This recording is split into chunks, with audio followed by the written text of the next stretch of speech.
tunggu. Mas. Ini mau syuting atau kesurupan? Udah mulai ya? Wah, pemirsa, kayaknya episode kali ini bakal menegangkan. Seperti apa kisahnya? Pantengin terus channel YouTube Alur Kehidupan. Itu mati lampu. Nggak ada gamelan, nggak ada musik, nggak ada orang nari, tapi saya ngelihat perempuan di tengah pendopo tuh lagi nari.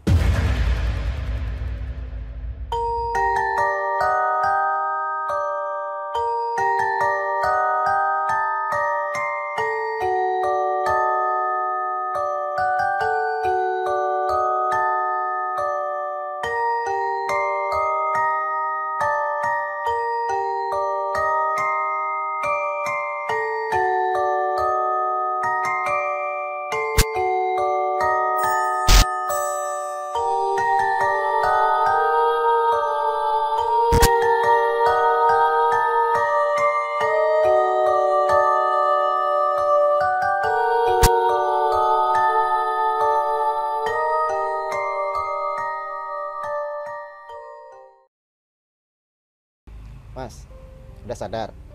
Oh enggak, tadi saya cuma nyontoin aja Tadi sih. latihan atau kesurupan? Enggak, saya nyontoin apa yang pernah saya lihat, yang mau saya ceritain. Wah, ini kayaknya bakal menarik nih. Kurang harus lebih. Saya harus dengerin nih. I'll do my best pokoknya. Oke, jadi yang mau diceritain tuh tentang apa sih?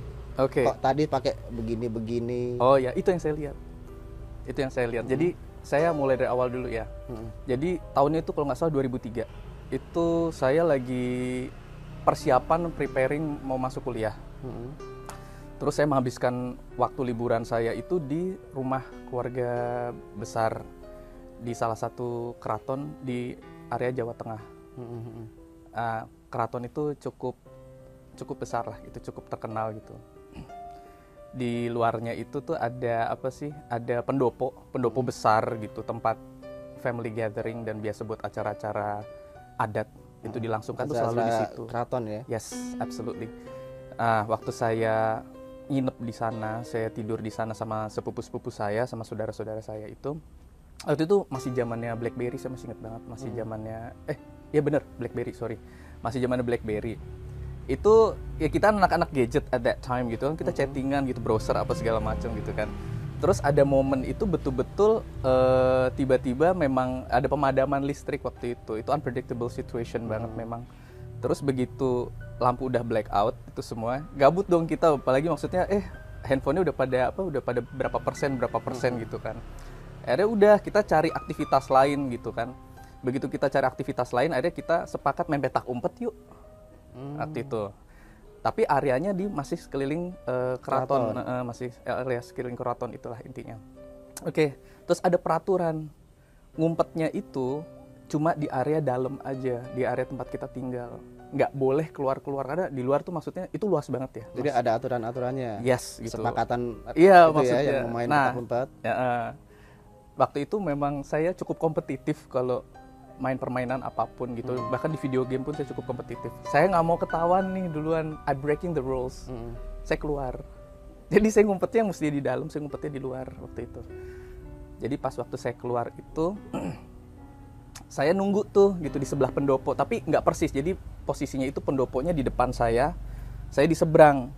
Padahal itu di samping. Nggak boleh kan aturannya? Nggak, sebenarnya boleh-boleh aja kok cuma duduk gitu kan. Cuma salah saya waktu itu emang saya sambil ngerokok. Dan saya nyampah lah, ibaratnya nyampah gitu kan, saya buang-buang gitu intinya gitu. Nah itu kejadiannya Mas. Awalnya saya ngelihat sesuatu yang nggak pernah saya lihat, yang akhirnya bikin saya itu yang tadinya dari orang yang sangat skeptical, saya nggak percaya, saya cukup logis orangnya. Apa yang nggak saya lihat itu artinya nggak ada. Nggak percaya. Yes. Tapi akhirnya begitu saya diliatin langsung, udah saya percaya. Karena yang saya lihat waktu itu, saya napas dulu ya. Saya kalau inget ini emang agak emosional karena itu lumayan ngagetin batin saya banget lah. Itu kayak turning point saya. Yang dari awalnya emang nggak percaya dengan hal-hal mistis, dan ini percaya. Diperlihatkan secara langsung. Iya. Tahu nggak Mas yang saya lihat apa? Saya lihat di tengah pendopo yang logikanya ya, itu mati lampu. nggak ada gamelan, nggak ada musik, nggak ada orang nari, tapi saya ngelihat perempuan di tengah pendopo tuh lagi nari. Dan itu jelas banget, lengkap dengan busana adatnya, sampai rambutnya itu kelihatan, tapi angle-nya tuh 3/4 Mas. 3/4 tuh kayak begini. Jadi saya ngeliat sebagian samping, tapi saya nggak lihat muka. Tapi dari auranya saya udah bisa baca kalau ini cantik orang ini nih. Dan dia lagi nari, yang kayak tadi saya contohin. Narinya begini.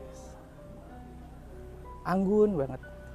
Bener-bener, cuma logikanya, oke saya cerita dulu. Di pendopo saya, keluarga saya itu memang sering dipakai oleh sanggar itu untuk tempat latihan. Latihan anak-anak sanggar tari lah gitu. Setahu saya kalau orang latihan tari daerah itu pasti ada yang nabuh gamelan, ada yang nabuh musik.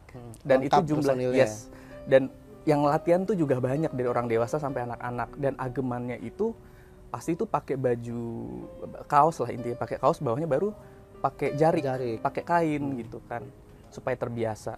Tapi itu enggak, yang saya lihat dia nari sendiri di kegelapan di tengah pendopo, persis di bawah lampu besar lah, lampu kristal itu lampu utamanya itu di bawahnya itu, tapi itu kan lagi mati lampu.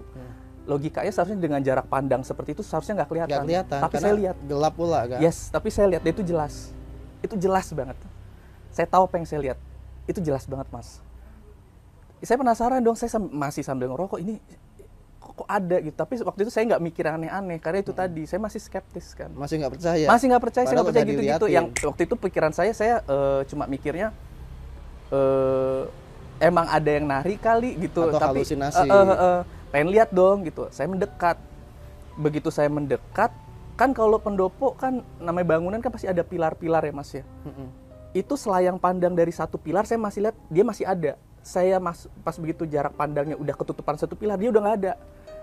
Di situ saya sadar bukan orang nih. Nggak mungkin, maksudnya dalam konsep logika mau kayak gimana pun dijelasin, bagaimana mungkin orang bisa hilang sepersekian detik. Nggak mungkin, apalagi ini cuma kayak jarak selayang pandang satu pilar doang. Itu saya langsung ngacir Mas, saya langsung lari. Bener-bener rokok masih setengah tuh saya buang. Itu saya masuk ke dalam. Terus biasa sudah ketangkep lu. Saya udah nggak mikir lagi, udah nggak mikir main. Saya masuk kamar, saya tutup pintu, udah tuh. Saya selimutan tuh, gemeter saya. Itu yang dirasain sama Mas Aryo saat itu, dari yang awalnya skeptis, akhirnya diliatin, ada rasa takut nggak saat itu? Takut, tapi awalnya karena saya penasaran dulu, karena saya pikir emang ada yang nari, saya pikir orang dong, karena memang wujudnya perempuan, orang. Cuma ya saya mikirnya belum ada mikir aneh-aneh Mas, karena saya betul-betul mikir mungkin emang ada yang lagi nari kali gitu. Cuma nggak kepikiran itu sosok gaib? Nggak, saya baru nyadarnya setelah itu hilang itu, saya langsung tahu, oke, ini bukan orang. Dan saya tahu apa yang saya lihat. Itu benar-benar, seandainya waktu itu saya juga sempat kepikiran gitu, kenapa nggak bawa handphone gitu loh. Nggak direkam. Tapi namanya kejadian kayak gitu kan kita sometimes pikiran kan nggak mikir ke situ. Karena kan kita mikir ya namanya orang nari biasa doang gitu kan, ngapain direkam gitu. Namanya hari-hari, apalagi itu tempat latihan. Ya saya mikirnya, ya udahlah mungkin cuma orang nari aja, mungkin mau menyempurnakan gerakan, saya pikirnya. Saya baru sadarnya itu begitu pas saya ngeliat itu udah nggak ada, saya masuk ke dalam, baru otak saya tuh mulai berpikir, kenapa kalau orang latihan bajunya lengkap, sampai apa sih konde-kondenya, rambut sampai kembang-kembangnya, aksesorisnya lah ya, semuanya lengkap, baju itu lengkap semua, lengkap. Selendangnya saya masih ingat, selendang warna kuning, saya masih itu jelas banget. Mau pokoknya long story short, saya masuk ke kamar, saya nggak keluar. Saya berusaha tidur tapi saya nggak bisa tidur. So deg-degan banget, karena maksudnya waktu itu, oh shit, gue liat apa ya gitu kan. Pagi-pagi baru kejawab Mas. Pagi-pagi itu kita memang biasa sarapan keluarga, apalagi kalau lagi bareng-bareng nginep gitu kan, sarapan bareng-bareng gitu. Ya, pas lagi sarapan itu bener-bener saking saya masih shock ya gitu, saya masih shock. Saya nggak makan roti, saya nggak makan apapun yang disediain di meja tuh, saya nggak. Saya cuma minum minum jus jeruk sama minum susu. Yang saya ingat waktu itu. Itu udah, terus saudara bayang, apa sih kagak makan gitu kan gitu. Enggak, lagi nggak mood gitu. Saya belum berani cerita, takut dicengin waktu itu kan. Takut dicengin gitu. Sampai akhirnya saudara saya ada satu perempuan namanya Marsha duduk sebelah saya, dia nanya, lu kenapa sih gitu, udah cerita aja, ada apaan sih gitu, kemarin kita lagi fun loh, kalau tiba-tiba awkward sendiri gitu, ada apa sih. Di situ saya berani, saya cerita, kemarin pas lagi main petak umpet kan gue keluar gitu, pantesan kita cariin lu kagak nemu, kita nggak, iya lu keluar ya, curang lu, enggak, that's not the point Marsha. Di tengah pendopo kita tuh ada yang nari gitu, yang bener lu gitu, orang kali gitu. Gue pikir juga orang, Marsha, gue bilang gitu. Gue pikir juga orang. Tapi pas gue deketin, terus gue ngelewatin satu pilar, di pilar berikutnya dia hilang. Hilang begitu saja ya? Hilang, nggak ada gitu kan. Terus, yang bener lu jangan nakutin gue. Beneran di depan. Aku bilang gitu, beneran di depan gitu kan. Pas saya lagi ngomong gitu, ada kita bilangnya abdi dalam. Abdi dalam tuh jadi kayak pelayan istana gitu, kayak pelayan keraton gitu. Ada namanya Mbok Jas. Masih hidup sih sampai sekarang, Mbok Jasiem. Mbok Jas ini denger conversation saya sama Marsha, karena itu lagi nuangin minum gitu kan. Pas begitu denger, si Mbok Jas ini langsung nanya gitu, Mas tadi malam keluar emangnya gitu? Iya Mbok gitu. Oh kenapa gitu kan? Terus iya Mbok, tadi tuh ngelihat ini ada yang nari gitu. Si Mbok Jas langsung bilang, oh udah ketemu Srini. Saya deg-degan dong, Srini siapa gitu, nggak ada di sini namanya Srini, aku nggak tahu gitu kan. Si Mbok cerita, abis kita selesai sarapan semua udah pada balik ke kamar, udah sibuk sama masing-masing urusan. Si Mbok cerita akhirnya menceritakan sosok Srini ini itu. Ya ternyata namanya Srini. Srini itu katanya penari angkatannya si Mbok gitu. Karena si Mbok waktu itu bilang, oh Srini itu temennya Mbok gitu, waktu zaman masih penari, kata masih nari. Jadi ternyata si Mbok dulu tuh mantan penari. Dan Srini tadi Srini ya, temennya si Mbok. Temennya si Mbok ternyata satu angkatan. Akhirnya diceritain, Srini itu salah satu dari 9 penari yang seharusnya menarikan tarian sakral. Kita bilangnya Bedoyo Ketawang lah gitu bilangnya. Ya Mas, jadi sosok Srini ini tuh temennya si Mbok. Nah si Mbok Jas ini dulu penari juga kan. Jadi saya cerita dulu backgroundnya. Jadi di keluarga besar itu kalau acara adat itu ada tarian sakral, namanya Bedoyo Ketawang. Setahu saya, ini koreksi saya kalau saya salah karena saya mungkin untuk pelajaran sejarah masih agak tumpul. Karena saya lahir besar di Jakarta kan, sangat modern. Yang saya tahu tari Bedoyo Ketawang itu ditarikan oleh 9 perempuan cantik pilihan yang harus perawan. Dan itu pilihan keraton. Pilihan. Dan itu dicek asal usul background keluarganya gitu, dan harus perawan gitu kan. Kenapa 9 gitu? Karena katanya yang 10-nya ada yang genepin. Nah sosok itu ya kalau kita bilang katanya gitu kan, Ibu Kanjeng Ratu Sri Kenconosari, yang kalau nama akrabnya yang kita panggil itu Ibu Kanjeng Ratu Kidul katanya konon. Tapi saya sendiri nggak begitu paham ya, saya cuma dengar dari apa yang orang-orang dulu cerita sama saya, orang-orang tua saya cerita turun-temurun. Betul. Ya? Nah Srini ini yang seharusnya saat itu menarikan tarian sakral itu unfortunately harus meregang nyawa tiba-tiba karena serangan jantung di saat dia sudah siap dengan preparationnya, dengan sudah berdandan gitu, sudah cantik, sudah jadi dan siap buat naik. Taunya Srini ini pass away itu katanya waktu itu kita udah, katanya si Mbok sama teman-teman kawan-kawan penari itu katanya udah disuruh antri untuk maju gitu loh, udah siap-siap loh, udah standby. Kok jumlahnya 8, satu mana dihitungin lah, Srini mana, dicari ke ruang, pokoknya di ruang inilah, ruang dandan lah, ruang rias gitu kan, wardrobe. Srini udah di bawah gitu, dalam kondisi sudah tidak bernyawa di situ. Ya long story short, saya tanya sama si Mbok urusannya Srini ngapain tiba-tiba nongolin, tiba-tiba muncul di hadapan gitu kan. Aryo ya. Nah, si Mbok cuma nanya, si Mas kemarin mah ngapain katanya. Mas melakukan sesuatu yang ini enggak gitu. Saya cuma ngerokok sih gitu. Ya mungkin Mas ngotorin kali. Kalau ngotorin ya memang kadang suka diingetin gitu. Katanya dibilangnya gitu. Oh iya sih Mbok, baru sempet nyampah gitu. Ya udah, cuma akhirnya gara-gara kejadian itu betul-betul membekas banget sih buat saya sih. Semenjak kejadian itu tuh jadi udahlah, gue percaya deh. Percaya dengan dunia mistis. Ya, Ya percaya dunia deh. gaib dan seisinya. Ya, jadi kalau orang misalnya, kalau dulu ya mungkin kalau orang cerita sama saya masih bisa dengan lantang bilang, alah, Apa sih gitu ya. cemen gitu. Tapi pas begitu udah ngalamin sendiri, orang cerita, ya gue percaya. Ya, gue percaya karena saya ngalamin juga gitu kan. Makanya dari situ udah, oh ya udahlah gitu. Jadi dari situ akhirnya saya belajar untuk menghargai keseimbangan alam. Ada bagusnya juga ya, poin positifnya saya jadi kayak mau yang terlihat ataupun tidak terlihat, baik tanah, tumbuhan, pohon, hewan, manusia, kita memang harus menjaga keselarasan gitu loh, harus hidup dalam harmoni karena memang saya sadar keseimbangan alam itu juga bergantung dari cara kita gitu loh.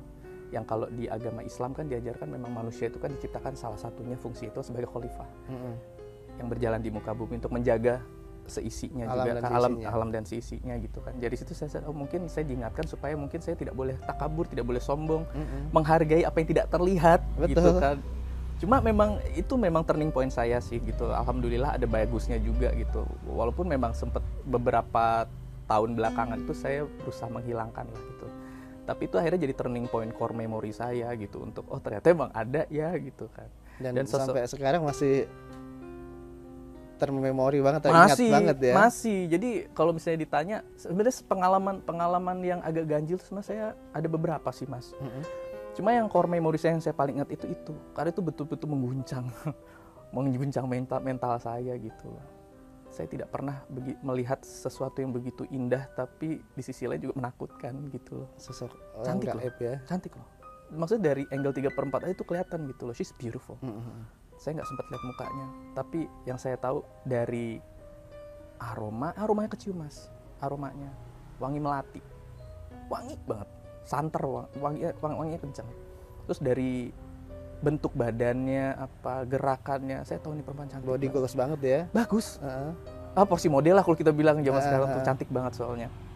Cuma ya pokoknya intinya dari situ saya jadi believer, saya jadi percaya gitu. Apa yang saya alamin itu memang merubah saya jadi manusia yang jauh lebih menghargai lah gitu. Kurang lebih seperti itu mas jadinya. Mas Aryawan ini maaf nih, boleh dijawab atau enggak juga nggak apa-apa nih ya. Ada keturunan keraton?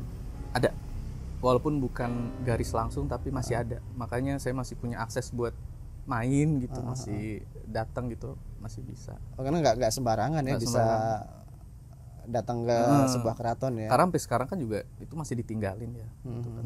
Masih ada keluarga saya yang tinggal di sana. Ya jadi memang ya kalau masuk, kalau nggak kenal atau maksudnya tidak punya kepentingan yang urgent itu ya nggak boleh, atau misalnya memang keluarga gitu yang diperbolehkan gitu. Memang restricted area sih sebenarnya, tidak semua orang bisa gitu. Terakhir ke keraton? Ingat udah mungkin 3 tahun lalu kayaknya mas. 3 tahun lalu. Ketemu Srini nggak? Enggak, belum. Nah itu saya nggak ketemu lagi tuh. Saya nggak ketemu lagi. Kadang saya juga ada momen mengingat momen-momen pertama kali pertemuan saya dengan Srini itu, memang saya kadang lewat pendopo saya suka masih ngeliatin gitu loh. Ada ya. Kadang-kadang saya juga suka iseng gitu keluar gitu kan malam-malam gitu, tapi terang gitu, nggak mati lampu. Terus saya juga kadang kepo gitu ngeliatin gitu kan masih ada nggak ya. Tapi saya udah nggak pernah lihat lagi, udah nggak pernah nongol lagi. Jadi kayak itu kayak perkenalan dan perpisahan kayaknya udah. Tapi kedepannya saya nggak tahu ya, namanya encounters lagi, mungkin nanti ketemu lagi, saya nggak tahu. Tapi yang dari Mbok Jas cerita itu memang karena Srini memang jiwanya sudah maksud bisa dibilang mengabdi lah gitu, ingin mengabdi gitu. Jadi memang dia tidak pernah pergi sepertinya gitu, masih ada lah di area-area situ, masih ada, nggak jauh-jauh gitu jadinya. Mas Arya coba mencari tahu nggak sih seperti apa sih sosok Srini ini dalam kehidupan nyata dulu? Srini itu diceritakan sama Mbok Jas itu tuh pada eranya itu kembang, cantik, baik, santun, dan termasuk perfeksionis dalam apa yang dia kerjakan. Karena kata cerita si Mbok Jas itu, Srini itu salah satu penari yang berdedikasi. Dia tuh selalu meluangkan waktu lebih untuk menyempurnakan gerakannya. Jadi dia kadang-kadang teman-temannya udah pulang, dia masih suka nari sendiri, menyempurnakan gerakannya gitu. Pokoknya ya pada eranya bisa dibilang memang perempuan ini ya dengan kualitas dengan value yang cukup bagus menurut saya pada era itu gitu. Cantik, pintar, baik, berdedikasi, bersungguh-sungguh lah orangnya bener-bener gitu. Dan auranya positif sih gitu saya rasa. Mungkin saya ditongolin saat itu, saya sadar mungkin saya bandel ya gitu, saya mungkin masih muda, saya bodoh gitu, suka nyampah. Jadi mungkin akhirnya Srini nongol buat ngingetin nggak boleh nyampah atau gimana. Seandainya nanti ke depan siapa tahu ketemu Srini lagi, ada yang mau disampaikan nggak? Kira-kira apa sih kira-kira yang mau disampaikan? I wish you well. Mungkin itu. Mungkin ketika nanti saya ketemu lagi, mungkin itu yang mungkin saya mau bilang. I wish you well. Saya berharap kamu baik-baik aja. Dan kalaupun memang kelak suatu hari nanti kamu bisa menemukan jalan pulang, menemukan cahayamu sendiri, saya berharap itu terjadi buat dia. Karena siapapun berhak untuk tenang kan. Dan saya nggak tahu sih maksudnya apakah dia sudah tenang apa belum, saya nggak tahu. Saya nggak cari tahu lagi sih. Bukannya saya nggak mau ya, karena maksudnya saya berusaha menghormati memori dia aja sih bagaimanapun. Apalagi itu sangkatan sama Mbok gitu, sama Mbok yang jaga ini kan, yang jaga keraton kan. Jadi saya pikir mungkin lebih ke situ sih. I wish you well. I wish you well. Apapun wujud lu gitu. Pokoknya I wish you well. Lebih kayak gitu sih, Mas. Tahu makamnya nggak Mas Aryo? Makam. Makamnya Srini nggak tahu. Nggak tahu. Saya nggak dive deeper ke situ sih. Saya soalnya waktu itu ngobrol sama Simbo aja diceritain kayak gitu aja, saya udah sawan gitu. Saya udah sawan gitu. Karena itu pengalaman pertama saya gitu, ngeliat sesuatu yang nggak kasat mata tapi betul-betul ada di depan mata saya. Jadi untuk cari tahu lebih dalam, saya belum kepikiran sih Mas gitu, belum ada gitu. Suatu saat mungkin ya, Suatu barangkali saat main ke keraton lagi, ketemu Iya. lagi kan, siapa Iya. tahu. Simbo masih ada sih sampai sekarang sih alhamdulillah. Tapi kalau ketemu juga akhirnya saya nggak bahas-bahas itu sih, yang bahasnya cuma kayak gimana Mbok, Say sehat, hello masa aja apa ya. hari ini, paling cuma gitu doang. Nggak sampai ngomongin Srini lagi sih gitu. Ada yang mau disampaikan ke si Mbok? Silahkan. Simbo, Mbok, sehat Mbok. Ya pokoknya makasih sih Mbok sudah menceritakan tentang sosok Srini ini. Karena itu betul-betul membuat saya jadi pribadi yang jauh lebih bersahaja, lebih menghargai keseimbangan alam, lebih menghargai sesuatu yang tidak kasat mata, apalagi buat anak-anak modern ya. Saya dulu skeptikal banget. Saya harap ya walaupun saat ini kalian nggak percaya, bukan berarti sesuatu yang kita nggak lihat, nggak ada itu bukan berarti betul-betul nggak ada gitu kan. Belajar untuk menghargai keseimbangan alam aja sih, supaya kedepannya baik-baik aja. Jangan sombong, jangan sesumbar. Karena saya dulu kayak gitu.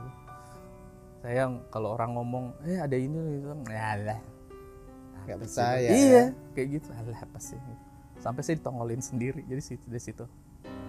Kapan terakhir ketemu Mbok? Itu 2 tahun 3 tahun 2-3 tahun lalu ya? 2-3 tahun lalu. Saya jarang pulang sih, sibuk di Jakarta lumayan. Kerjanya lumayan hektik gitu kan. Tapi insya Allah nanti kalau misalnya ada waktu bisa pulang lagi, saya pengen pulang sih. Kangen juga. Kangen sama si Mbok juga ya. Barangkali siapa tahu ketemu Srini lagi. Ayo, pokoknya kalau ketemu lagi saya mungkin udah lebih siap lah. Karena secara mental saya sudah banyak develop ya, sudah banyak berkembang.